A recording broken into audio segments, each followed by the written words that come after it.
Greece economy. PM Tsipras seeks to placate creditors. Greek Prime Minister Alexis Tsipras has said he is confident that agreement can be reached with creditors over repayment of Greece's debts.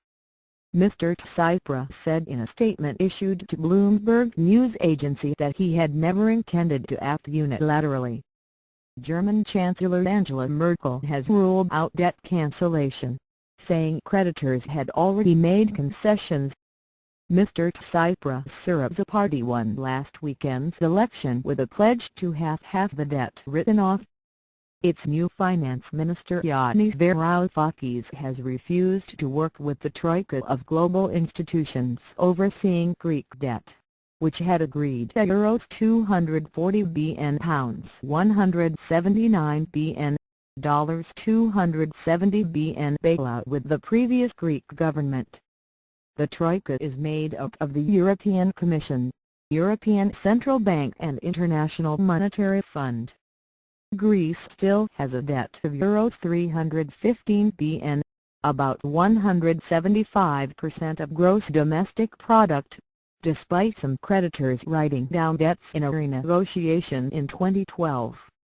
Confident of deal, Mr. Tsipras said Greece would repay its debts to the ECB and IMF, and reach a deal with the Eurozone nations that funded most of the bailout package.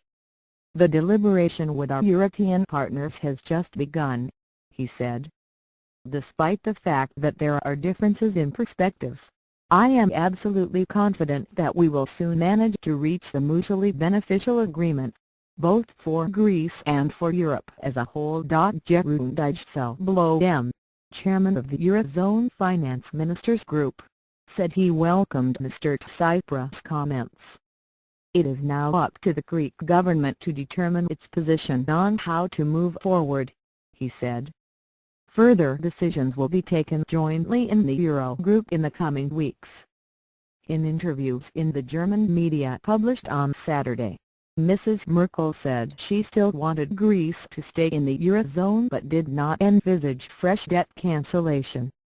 There has already been voluntary debt forgiveness by private creditors. Banks have already slashed billions from Greece's debt, she told Hamburger Abendblatt. Meanwhile, EU Economic and Financial Affairs Commissioner Pierre Moscovici told the BBC's Hard Talk programme that the Greek government had to respect previous commitments. Pierre Moscovici, Greece's place is in the Eurozone, but he added, "We believe that the place of Greece is in the Eurozone. The Euro needs Greece and that Greece needs and wants to be in the Eurozone." Greece's current program of loans ends on February 28. The final bailout tranche of €7.2 billion still has to be negotiated, but the new government has already begun to roll back austerity measures. Mr. Tsipras will visit Cyprus, Italy and France next week but has no plans to visit Germany as yet.